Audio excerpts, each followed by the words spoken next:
తరఫున మేము ఎట్టి పరిస్థితులు వదలమని చాలా స్పష్టంగా తెలియజేస్తున్నాను నేను. రైట్ శ్రీనివాస్ రెడ్డి గారు. అలాగే ప్రొఫెసర్ శేష్ గారు మీరు ఇక్కడ రెండు పార్టీల వైపు నుంచి ఉన్నటువంటి ప్రతినిధుల యొక్క స్టేట్మెంట్స్ విన్నారు, అసెంబ్లీలో రేవంత్ రెడ్డి మాట్లాడింది విన్నారు, అలాగే మిగిలిన మంత్రులు మాట్లాడింది కూడా విన్నారు.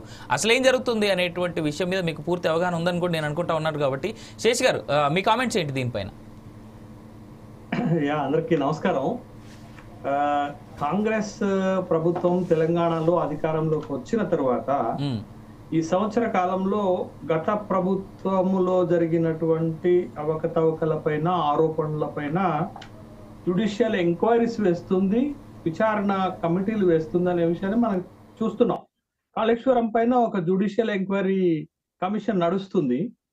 విద్యుత్ ఒప్పందాలపైన ఒక జ్యుడిషియల్ ఎంక్వైరీ కమిషన్ వేశారు, దాని రిపోర్ట్ కూడా ఇచ్చారు. నిన్నగాక మొన్న ఫార్ములా E1 రేస్ పైన కూడా కేసులు జరుగుతున్నాయి. ఏసీబీకి అప్పచెప్పారు, కోర్టులోకి కేసు వెళ్ళిపోయింది, అక్కడ విచారణ జరుగుతుంది, ఏసీబీ విచారణ. ఇవాళ శాసనసభలో ఒక సవాలు, ఒక ఛాలెంజ్, ప్రతిపక్షం అడిగిన మేరకే నేను ఔటర్ రింగ్ రోడ్డు లీజు ఒప్పందం పైన స్పెషల్ ఇన్వెస్టిగేషన్ టీమ్ తోటి విచారణ జరిపిస్తాను అనేటటువంటి ఒక ప్రకటన ముఖ్యమంత్రి గారు శాసనసభలో చేశారు. ఇవాళ మనం చూసాం. అయితే దీనికి నేపథ్యం ఏంటి అని అంటే 2023 శాసనసభ ఎన్నికలకు ముందు అప్పటి బీఆర్ఎస్ ప్రభుత్వము, ముఖ్యమంత్రి కేసీఆర్ గారు ఎన్నికల కోసం అనేక పథకాలను, హామీలను ప్రజలకు ఇచ్చారు. వాటికి డబ్బులను సమకూర్చుకునేటటువంటి క్రమంలో విలువైనటువంటి భూములను, హైదరాబాద్ లో ఉన్నటువంటి భూములను అమ్మారు. ఒక కోకాపేటలో 1 ఎకరం భూమి 100 కోట్ల రూపాయలకు అమ్ముడుపోయింది, మనకి తెలిసినటువంటి విషయం. ఒకటి. రెండోది అప్పులు తీసుకొచ్చారు. మూడోది విలువైనటువంటి ప్రభుత్వ ఆస్తులను లీజుకి ఇచ్చారు, అంటే తాకట్టు పెట్టారు. నాలుగోది లిక్కర్ ఆదాయాన్ని సమకూర్చుకోవటం కోసం ఇంకా 6 నెలలు గడువు ఉన్నప్పటికీ కూడా రాష్ట్రంలో ఉన్నటువంటి 2800 లిక్కర్ షాపులను వేలం వేసేసి డబ్బులు తీసుకున్నారు. ఇవన్నీ కూడా అప్పుడు ప్రకటించినటువంటి పథకాలకు డబ్బులు సమకూర్చుకునేటటువంటి క్రమంలో ఈ కార్యక్రమాలన్నీ చేశారు. దాంట్లో భాగంగానే ఔటర్ రింగ్ రోడ్డు అది 2008లో ప్రారంభించి 2012లో ఔటర్ రింగ్ రోడ్డుని పూర్తి చేశారు. దరిదాపు ఔటర్ రింగ్ రోడ్డుని నిర్మాణం చేయడానికి 6,696 కోట్ల రూపాయలను అప్పుడు ప్రభుత్వం ఖర్చు పెట్టింది. ఆ ఖర్చు పెట్టినటువంటి దాన్ని దరిదాపు మనకి రఫ్ గా అప్రాక్సిమేట్లీగా లీజుకి ఇచ్చే నాటికి ఒక రోజుకి 1,75,000 వాహనాలు ఔటర్ రింగ్ రోడ్డు పైన రన్ అవుతుంటాయి. దరిదాపు 1,16,00,000 రూపాయలు ఫర్ డే ఇన్కమ్ వస్తుంది. ఫర్ యానం ఇన్కమ్ వచ్చేసి 421 కోట్ల రూపాయలు వచ్చేటటువంటి ఒక రెవెన్యూ, ప్రభుత్వానికి ఒక రెవెన్యూ సోర్స్ గా ఉన్నటువంటి ఒక ప్రభుత్వ ఆస్తిని డబ్బులు అవసరం ఉన్నటువంటి ఉద్దేశంతో దాన్ని ఐఆర్బి అనేటటువంటి ఒక బాంబే బేస్డ్ ఇన్ఫ్రాస్ట్రక్చర్ కంపెనీకి వీళ్ళు లీజ్కి ఇచ్చారు. 30 సంవత్సరాలు లీజ్కి ఇచ్చారు.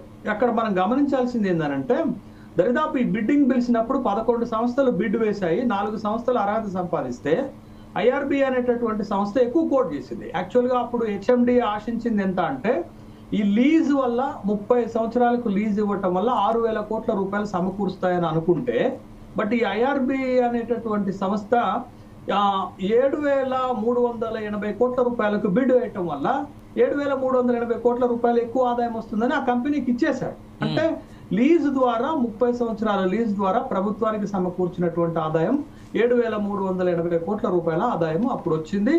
ఆ వచ్చినటువంటి డబ్బులనే అప్పుడు ప్రకటించినటువంటి దళిత బంధు, బీసీ బంధు, గొర్రెల పథకము వీటన్నిటికీ డబ్బులు సరిదారు ఎలక్షన్కు ముందు అనేటటువంటి విషయాన్ని మనకి తెలుసు. అయితే దీంట్లో ఏమైనా అక్రమాలు జరిగాయా?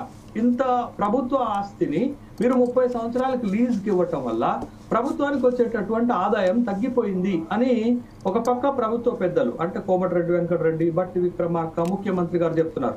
ఇటీవల ముఖ్యమంత్రి గారు తరచూ ఒక మాట చెప్పారు. ఏం చెప్పారు అంటే రెండోసారి బీఆర్ఎస్ ప్రభుత్వము రైతు రుణమాఫీ చేసింది, ఓఆర్ఆర్ ని తాకట్టు పెట్టే ఆ వచ్చినటువంటి డబ్బులతోటే 7,380 కోట్ల రూపాయలు వస్తే 11,000 కోట్ల రూపాయల రైతు రుణమాఫీ చేశారని అనేక సందర్భాలలో ప్రభుత్వాన్ని పాయింట్అవుట్ చేశారు ఇప్పుడు ఉన్నటువంటి ముఖ్యమంత్రి గారు.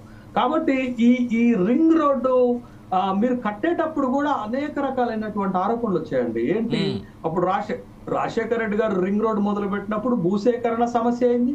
తర్వాత రింగ్ రోడ్ అంటే రింగ్ ఆకారంలో ఉంటది కానీ పాము మెలికలు తిరిగినట్టు మెలికలు తిరుగుతుందా అనేటటువంటి అభ్యంతరాల నడుమ ఇంకొక పెద్ద ఆస్తిని కూడా కట్టారు. అదే కదా ఇవాళ ముఖ్యమంత్రి ఏం చెప్పారు శాసనసభలో అంటే, కాంగ్రెస్ ప్రభుత్వము హైదరాబాద్ బ్రాండ్ ఇమేజ్ ని పెంచింది కాంగ్రెస్ ప్రభుత్వమే.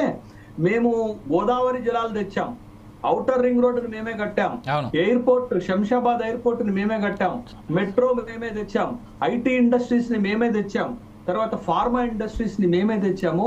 మేము ఆస్తులను క్రియేట్ చేస్తే బీఆర్ఎస్ ప్రభుత్వము ఈ విలువైనటువంటి ఆస్తులను తాకట్టు పెట్టుకుంది అనేటటువంటి విమర్శలు సహజంగా వస్తూనే ఉన్నాయి. ఇందాక బీఆర్ఎస్ మిత్రుడు అన్నట్టు ఇది ఒక బీఆర్ఎస్ ప్రభుత్వం చేసిందే కాదండి. గతంలో కూడా హైదరాబాద్ లో విలువైనటువంటి భూములు అమ్ముకున్నారు, ఆస్తులను తాకట్టు పెట్టారు. ఇప్పుడు రేవంత్ రెడ్డి ప్రభుత్వం కూడా టీజీఐఐసి ద్వారా ఇప్పుడు భూములను తనఖా పెట్టి డబ్బులు తీసుకుంటుంది కదా. ప్రభుత్వాలన్నీ కూడా ఏం చేస్తున్నాయి, కేంద్ర ప్రభుత్వం కూడా అదే చేస్తుంది కదా. విలువైనటువంటి ఇవాళ దేశవ్యాప్తంగా కొన్ని వందల వేల నేషనల్ హైవేస్ ప్రమోట్ చేస్తూ టోల్స్ పెడుతున్నారు, ముప్పడిగా టోల్స్ పెడుతున్నారు. ఇవాళ ఏంటి అని అంటే, ఇంత విలువైనటువంటి ఓఆర్ఆర్ లాంటి ఆస్తిని ఒక ప్రైవేట్ సంస్థకి కట్టబెట్టడం వల్ల ప్రభుత్వానికి వచ్చేటటువంటి ఆదాయం తగ్గిపోయింది, ప్రభుత్వానికి వచ్చేటటువంటి ఆదాయానికి గండి పడింది అనేది ప్రస్తుత ప్రభుత్వం చేస్తున్నటువంటి ఆరోపణ. దీంట్లో బిడ్డింగ్ చేస్తున్నప్పుడు లేకపోతే ఈ లీజ్ కి ఇస్తున్నప్పుడు జరిగినటువంటి లావాదేవీల్లో ఏవైనా అవకతవకలు జరిగాయా? అంటే ప్రభుత్వ పాలసీని ప్రశ్నించలేము.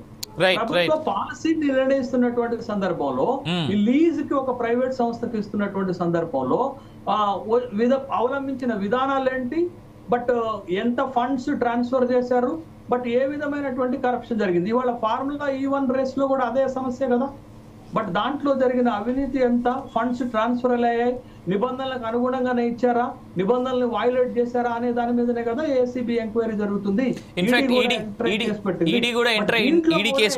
ఒక సిట్ ఎంక్వైరీ చేస్తే జరిగేది పాలసీని మనం ప్రశ్నించలేము. ప్రభుత్వ పాలసీలన్నీ అట్లనే ఉన్నాయి. BRS government, Congress government procedure అంతా ఒకటే తీరుందండి. బట్ లీజ్ ఇస్తున్నటువంటి క్రమంలో ఏమన్నా అవినీతి జరిగిందా, మరి డబ్బుల విషయంలో ఏమైనా అవినీతికి పాల్పడ్డారా అనే విషయమే ఇక్కడ మనం అబ్జెక్ట్ చేయాల్సినటువంటి